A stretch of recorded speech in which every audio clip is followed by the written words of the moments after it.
अकोल्यातील युवकाचा चिखलीतील रानवारा रिसॉर्टमध्ये संशयास्पद मृत्यू। मुलाच्या मृत्यूनंतर वडिलांनी व्यक्त केली शंका। मित्रांसोबत युवक गेला होता फिरायला। अकोल्यातील रहिवासी संजय जगताप यांचा एकुलता एक मुलगा साहिल हा 10 एप्रिलला त्यांच्या मित्रासोबत चिखली येथे फिरायला गेला होता।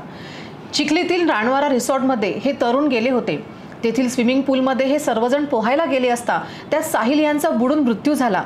मात्र आता मुलाचा मृत्यू संशयास्पद असल्याचा दावा त्यांच्या वडिलांनी केला आहे। तेव्हा साहिल याचा मृत्यू हा घातपात तर नव्हे, असा सवाल साहिलच्या वडिलांनी दिलेल्या प्रतिक्रियेनंतर उपस्थित होत आहे। मी संजय जगताप राहणार अकोला। माझा मुलगा साहिल 10 एप्रिलला संध्याकाळी त्याच्या मित्रासोबत चिखलीजवळ पांढरदेव या गावी गेला। तिथं लग्न दुसऱ्या दिवशी लग्न होतं। 11 तारखेला ते सकाळी फिरायला गेले आणि मी इथं अकोल्याला असताना माझ्या भावाला फोन आला की बा साहिलला लागलेला आहे, पडला, तो दवाखान्यात भरते, आपल्याला चिखलीला जायचं आहे। मग आम्ही चिखलीला गेलो आणि तिथं जे मेन हॉस्पिटल आहे, डायरेक्ट मेन हॉस्पिटलमध्ये गेलो। तिथं PM रूममध्ये माझ्या मुलाची साहिलची मला डेड बॉडी पाहायला मिळाली। मला एकुलता एकच मुलगा होता।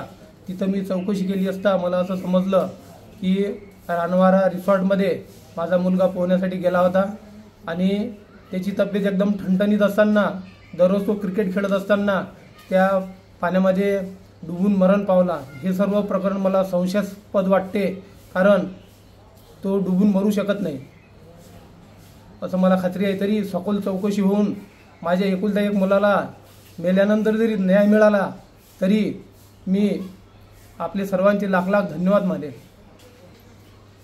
त्या हॉटेलमध्ये कोणी त्याला मदतीला वगैरे? त्या हॉटेलमध्ये लाईफगार्ड वगैरे काहीच नाही, कोणीच वाचवलं नाही। कारण जिथं जलतरण असते तिथं लाईफगार्ड असतात। कोणी डुबत असलं तर ते वाचवण्याचं काम त्यांचं असते, त्यांची ड्युटी असते, परंतु त्याला कोणीच वाचवलं नाही। ते जर असते तर माझा मुलगा वाचला असता। माझ्या कुळाचा दिवा विझला, एकुलता एक मुलगा होता। ठळक घडामोडींसाठी देशोन्नती न्यूज चॅनलला सबस्क्राइब करा आणि बेल आयकॉन प्रेस करा।